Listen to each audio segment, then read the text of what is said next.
Welcome to Best Practices in Addressing Social Needs in Clinical Practice for Maternal Health. Next slide, please. This event is being supported by the Maternal Health Learning and Innovation Center. We are a national resource center to accelerate evidence-informed interventions, advancing equitable maternal health outcomes through engagement, innovation, and policy. And on this slide, you will see the logos for our partner organizations with MHLIC, and also want to acknowledge our funders, the Maternal and Child Health Bureau at Health Resources and Services Administration. Next slide, please. So I am really excited about our speakers today, and I'm going to just take a second to introduce them to you. So Dr. Simone Chinnis is an instructor in the College of Nursing at the Medical University of South Carolina. She is a bilingual nurse practitioner and leads research funded by the Duke Endowment to strengthen nursing training and practice. Dr. Chinnis is also Director of Community Engagement at MUSC Nursing and serves as the inaugural Director of a Nurse Practitioner Telepsychiatry Program. Dr. Kristin Tully is a medical anthropologist and research assistant professor in the Department of Obstetrics and Gynecology at University of North Carolina at Chapel Hill.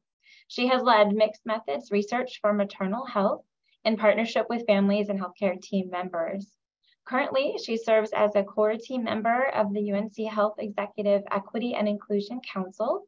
She is PI on a patient safety and learning lab study, and she's an investigator on the American Heart Association funded Health Equity Research Network, where she serves on structural and social determinants of health core.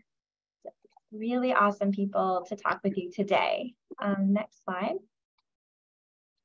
So again, thank you for joining and continue to welcome all of you who are joining, and thank you for sharing where you're coming from. We would ask that everyone is muted. So this is a little bit different of a format, so you all will need to mute yourselves. We really appreciate that. The recording will be available afterwards. We'll email it to all of you. We also will have an evaluation survey that we will email to you as well.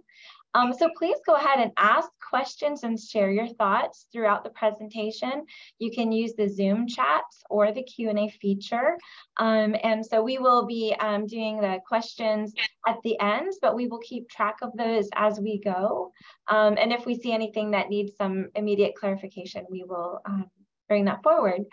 But with that, again, welcome. And I am going to now turn it over to Dr. Tully.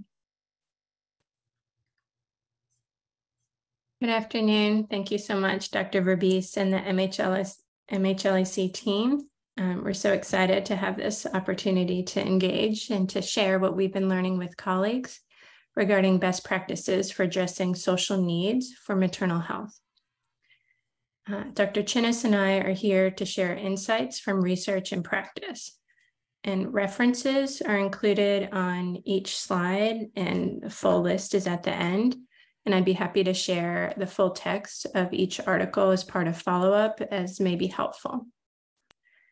And in the presentation, we're intentionally focusing on research results and recommendations to offer these insights for you to consider. The purpose of this work is to inform ethical and effective system strengthening.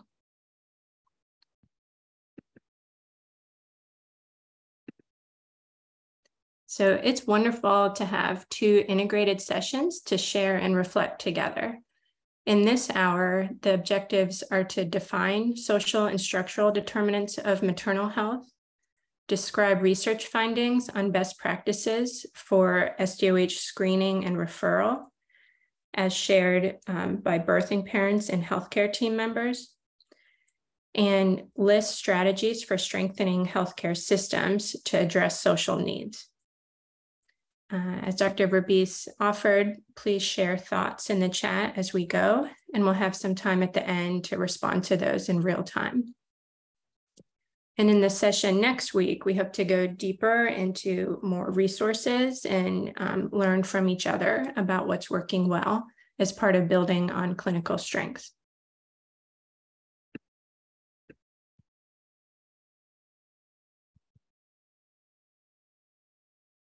So as we move forward in this work, it's imperative that we actually understand the why. Why are we actually working in this space? We're working in a space because infant health outcomes is stratified along racial ethnic lines. In 2019, infant mortality rates by race and ethnicity were as follows. Non-Hispanic African Americans suffered at a 10.6% rate, non-Hispanic Native Americans or Pacific Islanders at 8.2%, non-Hispanic American Indian and Alaska Natives 7.9%, Hispanics 5.0%, non-Hispanic whites 4.9%, and non-Hispanic Asians 3.4%. In 2020, 16 states met the Healthy People 2030 target of 5.0 infant deaths per 1,000 live births. Geographically, infant mortality rates in 2020 were highest among states in the South. Next slide. And we see the same thing with maternal health. Maternal mortality is high, increasing, and disproportionately so. And we're all here because we recognize this crisis, and especially the preventable nature of this. These are problems of our own creation. And the light in this story is that we can undo it. It's a choice about what we're willing to do versus being complicit.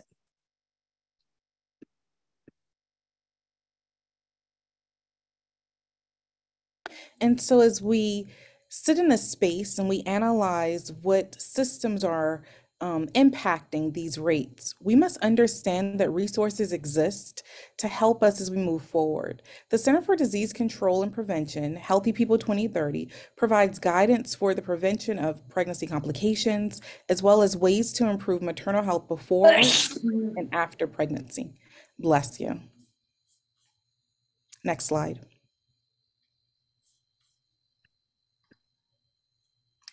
Next slide. Sorry. And so as we start to analyze what's happening, we need to use the health equity framework. The basis for the conceptual model for community determinants of maternal mortality, entitled Health Equity Framework, lies within the 2018 American College of Obstetricians and Gynecologic Committee opinion, which discussed the importance of social determinants of reproductive health and is grounded in theoretical and an empirical model. The model consists of an integration of individual level, biomedical, and behavioral causes of maternal death, within the population level differences in social contextual environments. As you look at the model, you will see that the pregnant woman is in the center of the model, manifesting her interactions with social determinants of health and subsequent health state. We see that she's impacted by psychosocial stressors, chronic conditions, family planning, which, as an aside, family planning impacts women during preconception, pregnancy, and the postpartum period.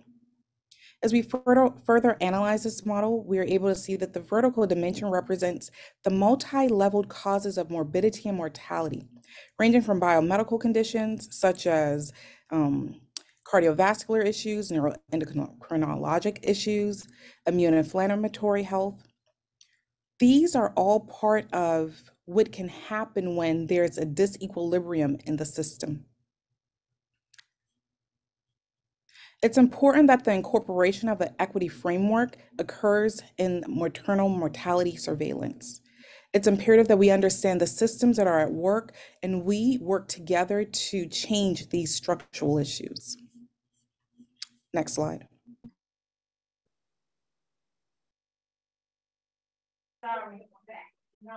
Thank you, Dr. Chinnis. I think that theoretical framework is very helpful because this is extraordinarily complex. You know, when we talk about social and structural determinants of health, it's the conditions in which we're born, grow, love, become families, and hopefully thrive together. There's increasing attention to the ways in which daily life and health outcomes are shaped by political and economic policies, healthcare systems, resource distribution, and community networks. We increasingly recognize and therefore are responsible for structural, commercial, and as Abigail Echo Hawk outlines, colonial determinants of health. The laundry yesterday. These issues are not new, and the root cause of inequities and thereby health disparities are power dynamics, which, as Dr. Joya Creer-Perry offers, are born out of a hierarchy of human value. We prioritize some and disinvest in others, and it shows. That is a lot to unpack and reckon with. I wanted to acknowledge the seriousness of this topic and the multiple levels of influence. And moving forward in this session, we're primarily focusing on institutional and interpersonal components of this story. The recommendations are directly addressable in clinical practice.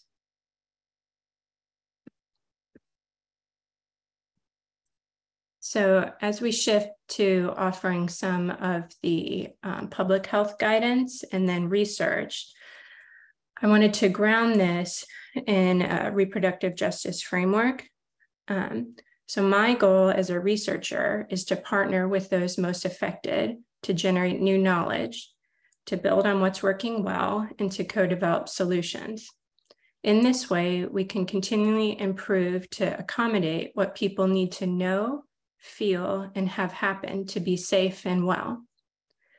And a reproductive justice framework draws attention to investigating not only the harms that can occur in maternal health care, and this concept also calls us to identify what assurances are needed to protect and promote maternal autonomy, dignity, companionship, informed decision-making, and other human rights as part of our reproductive lives. I view qualitative research as a rigorous means to hear what has been deeply felt. And in my case, focusing on enabling people to parent in safe and healthy environments. And then we follow through to celebrate strengths and direct resources to areas of opportunity.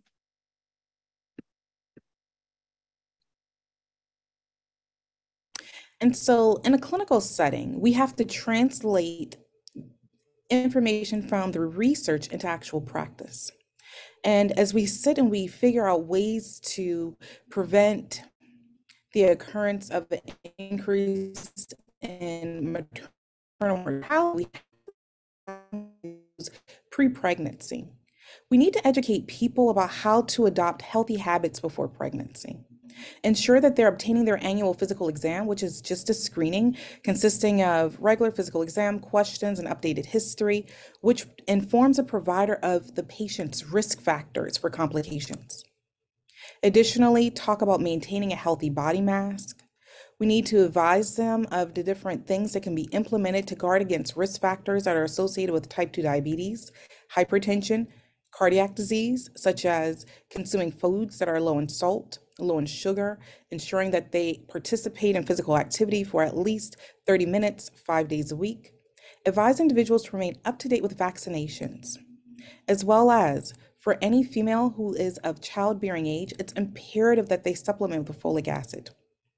Also, we need to ensure that family planning conversations take place and that people have access to contraception.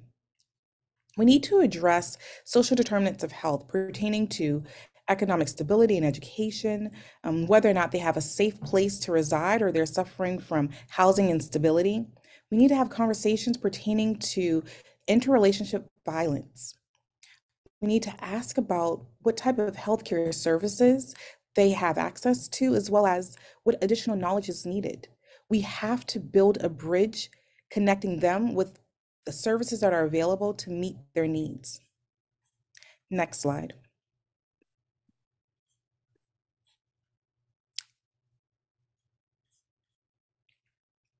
And so as we think about this, we have to think about the concept of screening questions. So we have to look within ourselves to see what type of implicit biases we possess, as well as what type of personal hesitancies we may have when we embark upon this connectedness with another individual. And then we have to step outside of ourselves and voyage first with perspective taking, understanding that the person we're having a conversation with may not be comfortable conversing with us, as well as opening themselves up to the questions that we're asking, since some of them are quite personal. For example, the questions on a slide show you different opportunities where you can engage about how many times have you moved in the past 12 months? Do you feel unsafe where you live? Have you or any members of your household went to bed hungry? These are personal questions that they may not be comfortable with, but through a level of introspection, understanding where you're coming from, as well as perspective taking, understanding and trying to connect with your patient, we can form that bridge to where we're meeting their needs. An additional resource of questions consists of the Phoenix X Toolkit. This is a toolkit that will also provide you with resources so that you can explore the social determinants of health that may impact this population. Next slide. And so pre-pregnancy, we discussed those things that can be implemented, but also during pregnancy, we need to ensure that we're continuing to assess for adverse impacts through social determinants of health. We need to ensure that patient-centered care is occurring through prenatal visits. We need to make sure that they have access to prenatal visits, to where they're afforded with opportunities if they're unable to present in clinic, and when appropriate, that telehealth is afforded to this population. And we also need to acknowledge that there are certain populations that may be at an increased risk for complications and provide this population with additional support. We need to take into consideration that age impacts the availability of resources to individuals, as well as it also places some populations at an increased risk. Most importantly, we need to make sure that we're connecting individuals who present with positive findings to community resources, that we're building a bridge to these resources rather than just making a referral. Next slide. And as Dr. Chinnis has repeatedly said, we need bridges to somewhere. And after pregnancy, there is enormous opportunity to strengthen our systems. And we do it much better for infants than we do for birthing parents and families overall. And in research, people have shared with us that it is jarringly obvious that postpartum care for the mother isn't a priority. And we see that with the number and the structure of visits after discharge from either the hospital or other birthing facilities like birth centers. We see it with misalignment with what is covered and how. And we are also far from measuring meaningful quality. And so right now, the quality of postpartum care is typically assessed by the presence, by the completion of a postpartum visit, and addressing some form of contraception. And even those are not consistently evaluated. And so as colleagues have published, this is insufficient. People want to be seen, heard, and loved. And when I refer to love, I mean it as Bell Hooks described, above all, being together. Connection is the most profound of all the joys. She offered that love is a mix of care, affection, recognition, respect, commitment, and trust, as well as honest and open communication. I don't think healthcare is universally offering that yet. I love the resources from the National Association to Advance Black Birth, such as this art from their Black Birthing Bill of Rights. And in our context of increasingly fewer maternity care options, I'd invite you to imagine maybe you drove for 100 miles for a non-stress test with all the logistics and stress and hope that may come with that. and then you're not seen, even when someone is looking right at you. The system of care is far from optimized, and there are a lot of ways to operationalize respectful, equitable, and supportive postpartum care. And it's all part of the same story of holistic, timely, humane support. And I wanted to share that Bell Hooks further gifts us with the wisdom that care is a dimension of love, but simply giving care does not mean that we are loving. She writes, "We are accustomed to getting care and affection, usually mingled with a degree of unkindness, neglect, and on some occasions, outright cruelty. But we can imagine a world in which the system is not dysfunctional, but instead a place where love abounds." Yet right now, many new mothers feel alone. They feel that way because they are. They don't have the information they need because they don't know what to ask, and they are expected to lead the planning. We've heard that people search for help but got no answers. And recently, participants have described postpartum healthcare services to us as aftercare. There's a mismatch of needs and resources. They also describe feeling judged and distressed about not receiving the care that they deserve. Similarly, healthcare team members are understaffed and ill-equipped to care for patients as they would like. And as we wrote recently, these experiences are the opposite of the sense of belonging that we all strive for as human beings.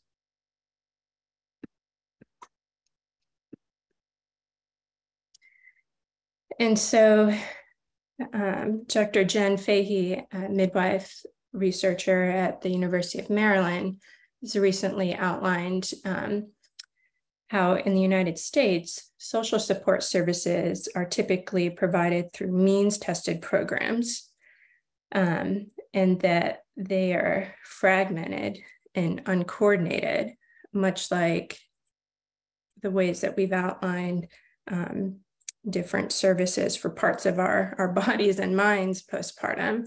We think of these things separately and address them that way. And that is ineffective and overwhelming. It is inherently confusing, as Dr. Fahey outlines. And so we are not connecting people to services and programs that they might benefit from.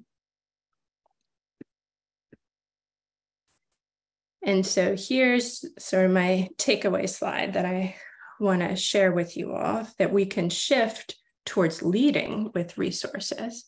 We can offer information to everyone and do that proactively. I have never come across a participant or friend who has said that they were overflowing with support after pregnancy or childbirth. And so when we do that, we can do that intentionally together and organize resources and then share them in multiple ways. And posters and handouts and conversations and texts. People are requesting multiple modalities, and to have those be open access so that we can explore them in private and with our support system, and if and when we want to. And when we do engage in screening and care in general, participants have asked for transparency, including what is the purpose of, going through these components of health or about my daily life. And we need to be clear about how that information is shared and stored. Is this into the electronic health record? And if so, for how long? Is it forever? Some things are. And all of those are part of, as Dr. Chinnis said, authentically building relationships. And there are things that help with that. Asking open-ended questions, what matters most to you, being strength-based, I think healthcare in general, not just maternity, but we often are deficit-based. We are asking what the problems are to put on the list to address those, and that is important. And, there are things that are going well. It's important for lots of reasons, including comfort and people's prioritization of coming, that we affirm that they are strong and capable, and we can then, build on that, their partner or their mother or their faith, whatever it is that they can leverage. And doing that is part of centering the individual. They are the protagonists in their story, and we are here to be of service, to care for you. And so further, participants, birthing people, and healthcare team members, they need to be aware of not only, the overall quality of resources that are available, but also the wait times, right? If you're referring someone and it's going to take 2 months to have mental health support, that's not winning. And so knowing that and being able to work together, I think that's what shared decision-making means. And so we might consider moving from screening and referral to normalization and, celebrating service utilization. It's great that the diaper bank and other things exist because there is enormous need. And if you don't need access to that program right now, then you could donate diapers. And so we're all, always in flux. And so it's good to be clear about what's out there, high level, and then perhaps use screening as a means to tailor and to check in, but not as the starting or be all, end all. Because people, and I'll go into more detail shortly, but they filter what they share for good reason. And then when we think about best practices and taking responsibility and being of service, when people are there, we can help them right now. And so what, bags of food can we have? What, coordination of services on site, and what warm referrals, at least, can we do at the point of care to start now? And we've outlined this in more detail recently. And this is what that research looks like. We move at the speed of trust, by shadowing and identifying, the context of healthcare interactions. And so what does the workflow look like? What are the existing resources that people have? What does information exchange look like? We talk a lot around, eye contact and the need to move from clicking to caring, and the extensive documentation burden that exists and how that influences the dynamics. And then we interview and we do focus groups. And as shown here, we're literally on the floor together, and it's beautiful and fun. And you need that to be open and honest, because this is as personal as it gets, around what influences your daily life and how others can help.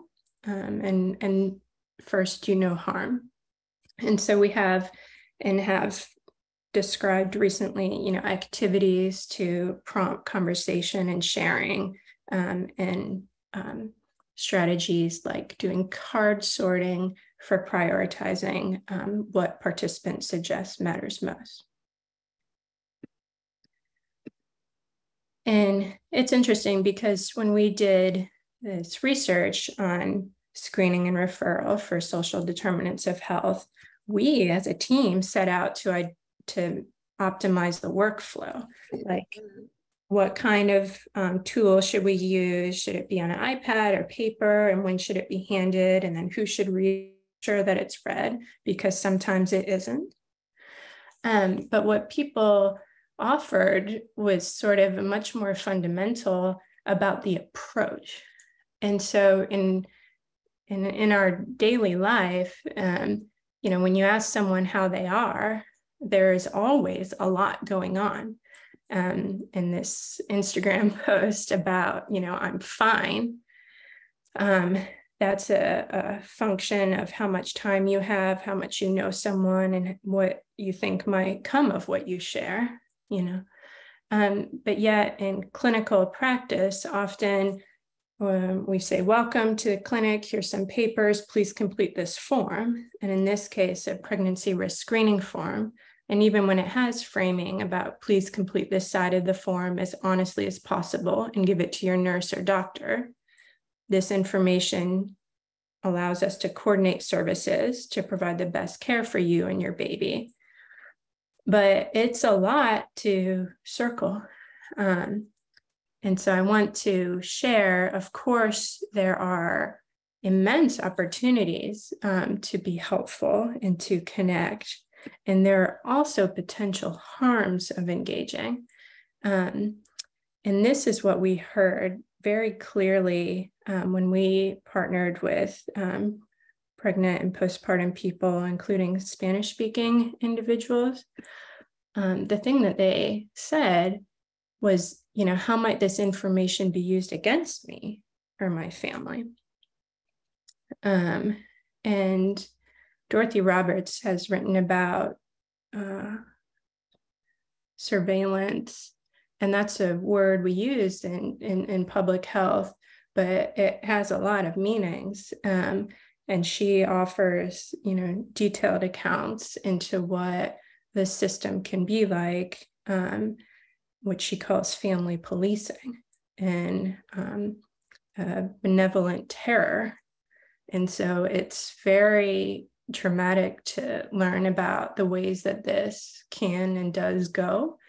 And so when we're aware of that, then we can be careful and intentional and clear so that when we have these ways of getting to know each other and asking that the purpose is true and communicated for people to choose how they want to navigate. And so for quality care, birthing parents have shared that they need to know how their information might be used, both to against them or to help them. They need to feel confident about their care and to be acknowledged and respected. And they desire, you know, compassion, language concordance, and non-discrimination. This is also an immense opportunity to be affirming and uplifting. But again, we need to get, you know, the core components right to be able to get to that. And healthcare team members, they need to know, you know, resources, and they need to know the information that we are collecting from people. It's getting to those who can provide a response. And so that has staffing implications, clearly. And healthcare team members need to feel aware of quality resources. They want to be trusted by their patients, and they need to be comfortable communicating accurately. But these, you know, dot voting, I have the little image up here, they are asking for training because we have not equipped them to be able to do that well. And so they are seeking training to practice respectful care in addition to having, you know, coordination for services. And this is a quote from another individual in this recent research, which is about autonomy. Again, a core part of our human rights, but not always explicitly part of our goals. And so this individual said, that it would be helpful, it would be nice to introduce screening with, well, we have a program available for this sort of thing. So would you be interested? So that then they decide, oh, they have something that might, to offer that might help me. Instead of being like, do you have issues? And then people are like, well, why are you asking me? And then they'll be hesitant, like, where's this going? And so it's all playing out, with the pencil in hand. And she suggests, I want to think for myself. I want to have all the information to decide whether I want to answer certain questions.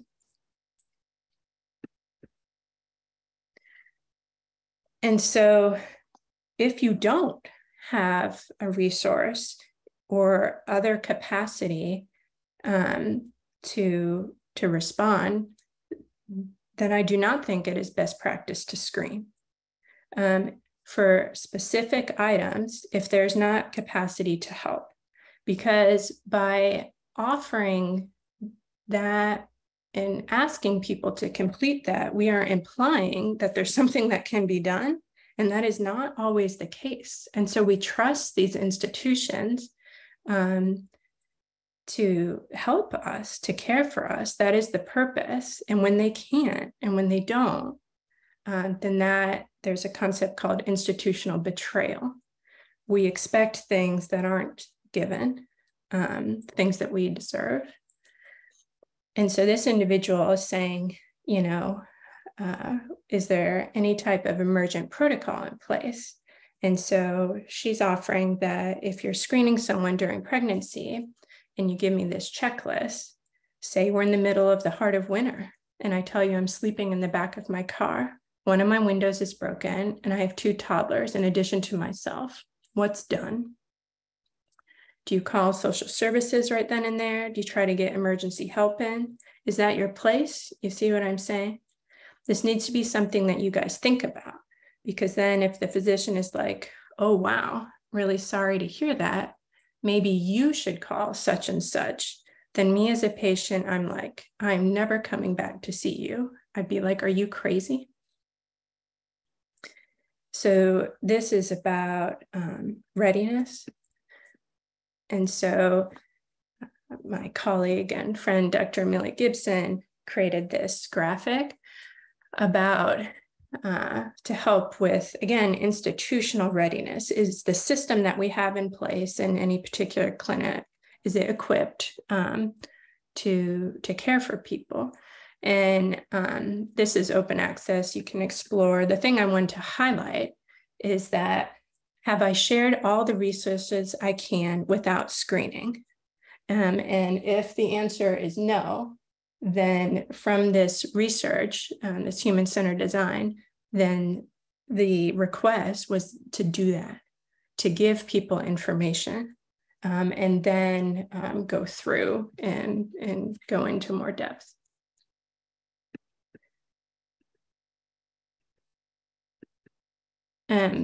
And we've implemented this. We are on that journey, at least, in a strong multidisciplinary way at UNC Health. And so because of these research findings, then a team with me created a website that's linked here to offer more transparency for patient families and the healthcare team, to outline the purpose of addressing social needs in clinical care. And I've underlined here, there's a whole page for the system, but here you do not need to have a problem or concern to get this information. And do I need to answer questions? The answer is no. It's always no, but that is not the way that we imply or that we, sort of structure the power dynamics and flow. And so we have lots of tips and framing examples, and especially in the next session, I'd love to explore those together and to hear from your work what's working well. confirming that this is a safe or brave space and that you're there to support them, provide options, and to be humble and realistic too, that we will try to help as much as we can. That doesn't mean that everything can be addressed. And so we had done a food security program because we don't have to address all the things to be helpful. If we do some things really well, then that is useful. And so I wanted to share too that birthing parents are calling for meaningful support. So not only like, do you have the things, but how are you coping? We don't ask that nearly enough, like what your priorities are and how is that affecting you? What's bothering you the most? And so in this case, this individual was sharing about pain, physical pain, and how that was affecting her significantly mentally and in her daily interactions.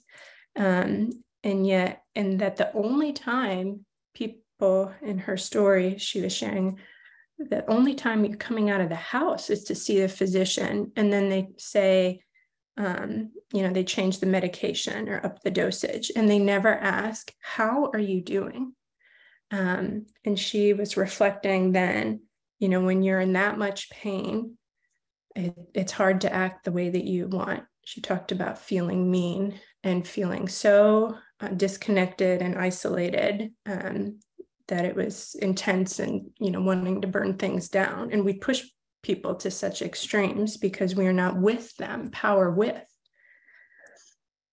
And so I'm cognizant of the time, and so I'm going to share some exciting new guidance from the Institute for Healthcare Improvement and the Alliance for Innovation on Maternal Health around maternal health care. And in this case, as part of the continuum around the postpartum discharge transition. And in this guidance, which is available online at saferbirth.org as part of, bundles of patient safety initiatives, this is the change package as part of the postpartum discharge transition. And I was delighted to be a part of it. And we collectively then included in these best practice recommendations to lead with resources and to do that for everyone and to not leave patients to make referral connections themselves. We need active support and community health workers and navigators and doulas and all the people to walk with people through this and to make sure that the information that we're creating is relevant and comprehensible. And so while we think about health literacy a lot, we do not mirror that with thinking about the structural competency and the comprehensible nature of the materials that we give and their graphic and industrial design expertise that can and should be utilized so that information is appropriately offered and clear. And then, part of this extensive guidance that's never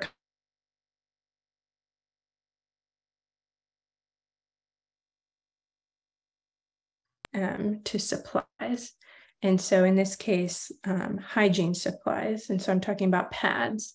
So especially when, postpartum hemorrhage and bleeding are some of the leading contributors to maternal mortality and part of our warning signs. We don't even stock enough pads in the room, let alone check and help folks have enough for the transition home or postpartum. So I'll shift it to Dr. Chinnis to offer some more strategies, and then we'll have some time for discussion. And so as you think about how to meet the needs of patients, we need to think about our goal, which is to provide quality, holistic care. Understanding that we're not just taking care of that patient in that moment, but we're also creating an opportunity for them to remain safe and have their needs met when they leave our clinic. We need to be able to build relationships. And I mean relationships in a bi-directional manner. We need to hear so that we're hearing what they're saying. We need to afford them with opportunities to speak. And we need to also be able to remain culturally sensitive while having conversations. We need to ensure that patients have appropriate access to screening tools, to treatment options, and to resources. Dr. Tully stated that it's imperative for us to ask questions when we are well positioned to meet the needs of our patients. We need to ensure that we're enhancing patient education and that providers and clinical personnel are well positioned to address patients' social determinants of health. We need to ensure that we are connected with community resources. We need to step outside of these clinical walls. We need to step outside of academia, and we need to build relationships with our nonprofit organizations, with our organizations in the community that serve as that provides wraparound services. And we need to ensure that when someone presents with an issue that resulting in them being adversely impacted by social determinants of health, that we're able to make a referral.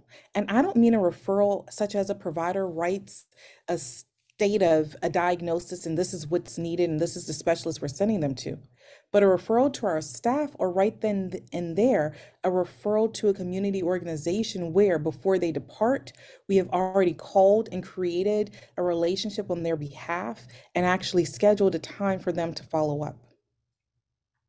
And in reference to resources, we need to acknowledge what community resources exist.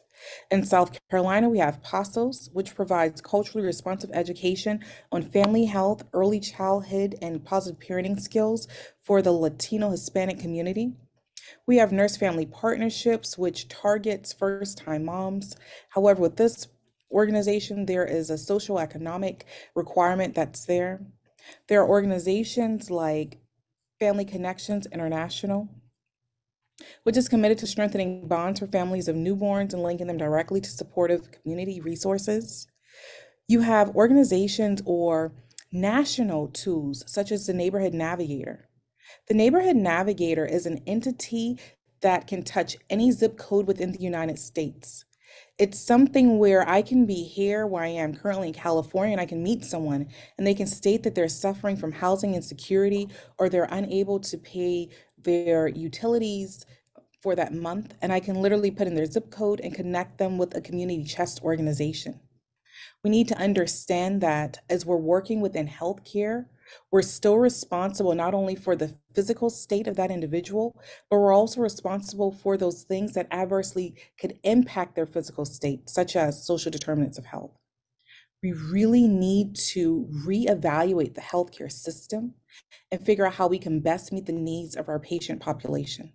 The time is now for us to develop these innovative solutions and ideas. And I look forward to partnering with each of you to make sure that we're meeting the needs of our patients holistically. Next slide. And I think in the next session, we have a lot that we can start with going into Dr. Chinnis can outline the Neighborhood Navigator, and we have more sites and tools. And so I'm so excited for that. I wanted to close our sharing today with this writing that Dr. Allison Stubbe and I did recently around the system of care. We expect people to navigate their reproductive lives through affordances of privilege instead of structuring care for accessibility and meaningful support, and our values show. Here are the references that we offered and our contact information. And I will turn this over to Dr. Verbies to address the Maternal Health Learning Innovation Center and to highlight what's been shared in the chat with us. Yes, thank you. Thank you both for setting such a powerful stage, for really having a way for us to really improve how we work in this space. Before we take the slides down and open this up to conversation, we just wanted to make sure that you could stay connected with the Maternal Health Learning and Innovation Center. We are on all the social media, and our website, maternalhealthlearning.org, is there and available for you all to look at as well. And again, as people, hopefully you're going to stay on because we have a little bit more time together, but you will be receiving an evaluation, which we hope you'll complete. And so with that, we can, I think, take down the slides and have some conversation within the chat, or I think possibly hand raising might work in this space. But one person mentioned in the chat that this seems like a place where community health workers and navigators can be really valuable members of a team. Share more about that, thoughts about that? Dr. Chinnis, do you want to? Sure. Yes, community health workers and navigators are needed. In environments where these positions do not exist, clinics need to implement programs to serve as bridges connecting those in need with resources. We have to, one, understand the importance of community health workers, understand how they bridge that cultural divide. And then we also have to understand that not every clinic is afforded with these positions. And in those clinics that are not afforded with these positions, then one, we need to advocate for these positions to be created. And then two, we have to reinvent how things are being done. We have to practice innovative solutions in order to meet the needs of our patients while we continue to advocate and create policies so that we can have community health workers and healthcare navigators within a clinical setting, be it in an outpatient setting or an acute inpatient setting. Both of those positions are imperative to help our patients reach their optimal level of health.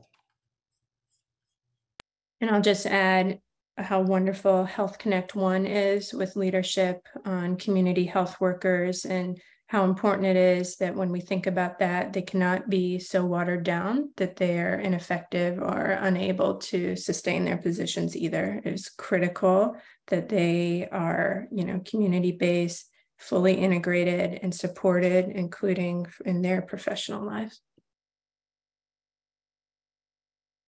Thank you.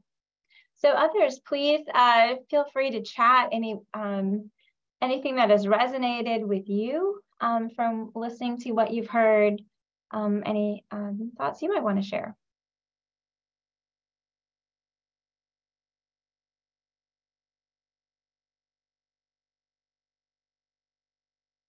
Or anything innovative that you're doing in your clinic to be ways that you ask these questions or take on this topic.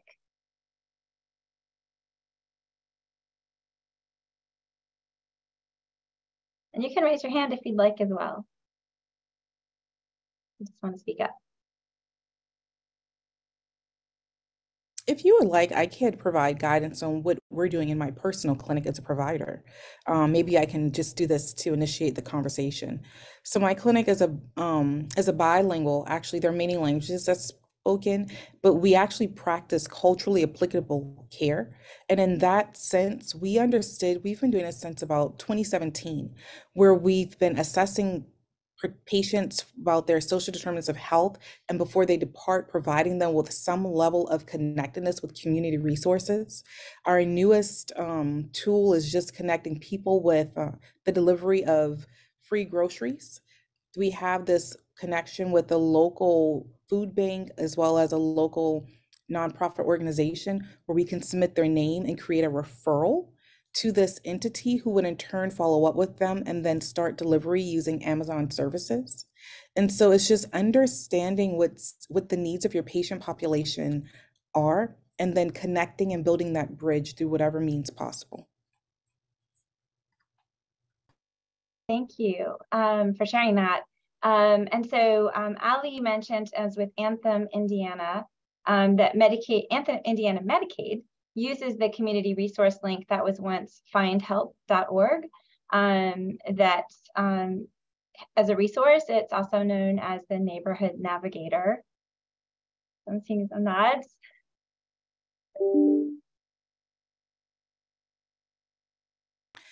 So the Neighborhood Navigator is one of those programs where you can actually create a referral from the clinic itself once you've actually logged in and joined the entity itself.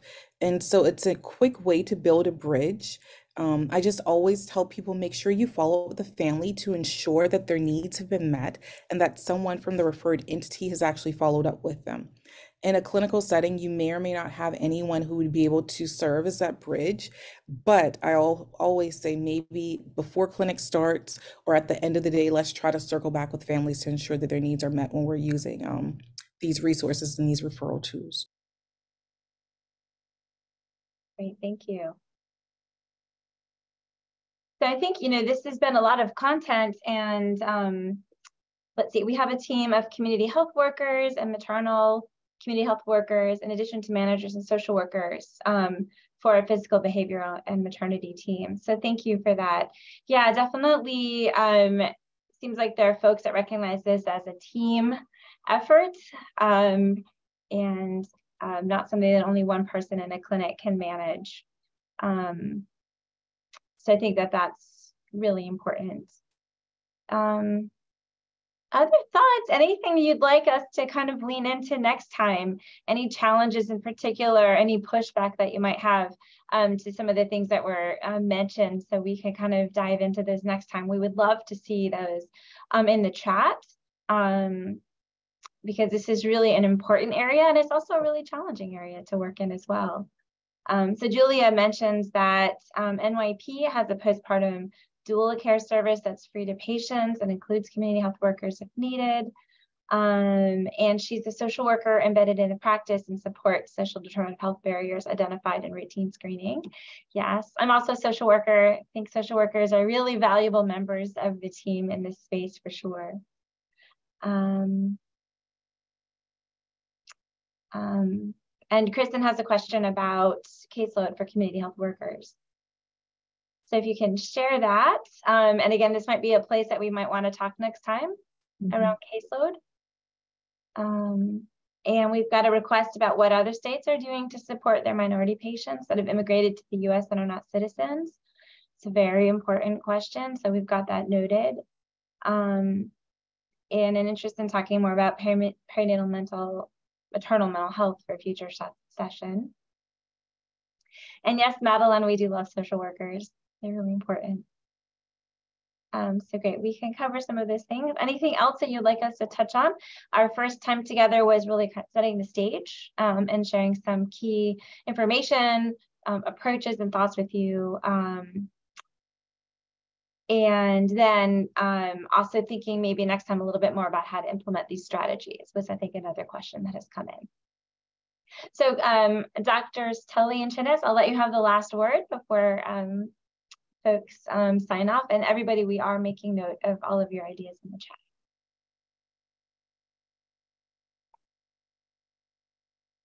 Well, I just wanted to thank you all, and I'm reading the chat. And I think that with regards to implementation, then doing an assessment about what is being asked and,